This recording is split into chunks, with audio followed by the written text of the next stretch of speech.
जय श्री कृष्ण। श्रीमद् भागवत महापुराण महात्म्य के तीसरे अध्याय का अति दूसरा चरण है। प्राकृत चंद्रमा की भांति उनमें वृद्धि और क्षय रूप विकार नहीं होते। उनकी जो 16 कलाएं हैं उनमें सहस्त्रों चिन्मय किरणें निकलती रहती है।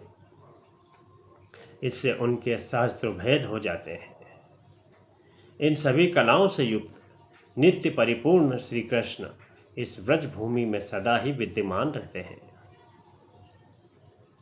इस भूमि में और उनके स्वरूप में कुछ भी अंतर नहीं है। राजेंद्र परीक्षित, इस प्रकार विचार करने पर सभी ब्रजवासी भगवान के अंग में स्थित है। शरणागतों का भय दूर करने वाले जो ये व्रज है उनका स्थान श्री कृष्ण के दाहिने चरण में है। इस अवतार में भगवान श्री कृष्ण ने इन सबको अपनी योग माया से अभिभूत कर लिया है। इसी के प्रभाव से ये अपने स्वरूप को भूल गए हैं और इसी कारण सदा दुखी रहते हैं।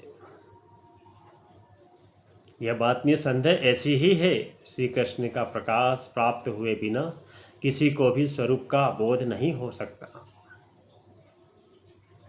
जीवों के अंतकरण में जो श्री कृष्ण तत्व का प्रकाश है उस पर सदा माया का पर्दा पड़ा रहता है।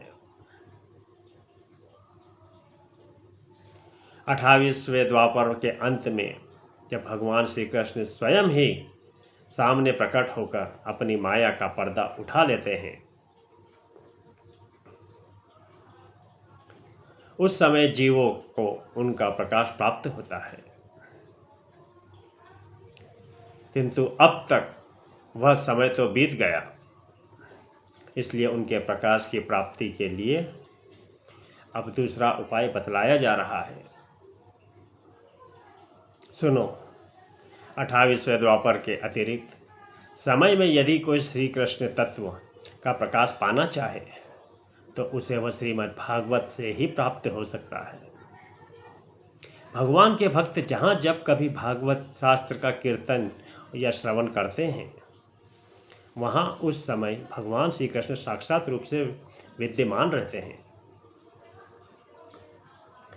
जहाँ श्रीमद् भागवत का एक या आधे श्लोक का भी पाठ होता है वहाँ भी श्री कृष्ण अपनी प्रियतमा गोपियों के साथ विद्यमान रहते हैं।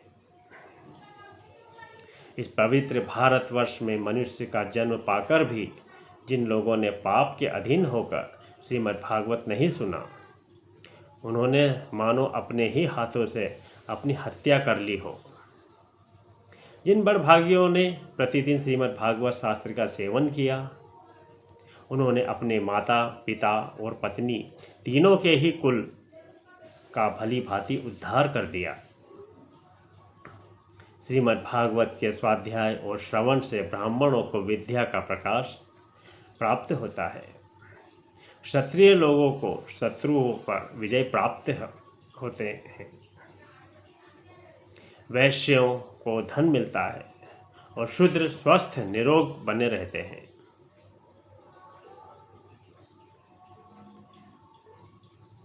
स्त्रियों तथा अन्य जनों आदि अन्य लोगों की भी इच्छा श्रीमद् भागवत से ही पूर्ण होती है। अतः ऐसा कौन भाग्यवान पुरुष है जो श्रीमद् भागवत का नित्य ही सेवन नहीं करेगा। अनेकों जन्मों तक साधना करते करते जब मनुष्य पुण्य सिद्ध हो जाता है तब उसे श्रीमद् भागवत की प्राप्ति होती है। भागवत से भगवान का प्रकाश मिलता है जिससे भगवत भक्ति उत्पन्न होती है।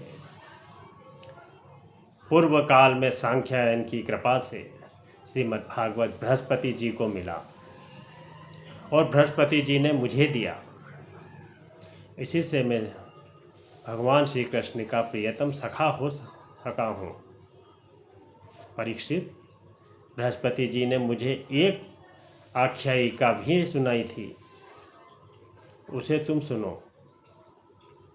इस आख्यायिका से श्रीमद् भागवत श्रवण के संप्रदाय का क्रम भी जाना जा सकता है। बृहस्पति जी ने कहा था, अपनी माया से पुरुष रूप धारण करने वाले भगवान श्री कृष्ण ने जब सृष्टि के लिए संकल्प किया, तब उनके दिव्य विग्रह से 3 पुरुष प्रकट हुए। उनमें रजोगुण की प्रधानता से ब्रह्मा, सत्वगुण की प्रधानता से विष्णु और तमोगुण की प्रधानता से भगवान रुद्र प्रकट हुए। भगवान ने इन तीनों को क्रमशः जगत की उत्पत्ति, पालन और संहार करने का अधिकार प्रदान किया। तब भगवान के नाभि कमल से उत्पन्न हुए ब्रह्मा जी ने उनसे अपने मनोभाव यूं प्रकट किया।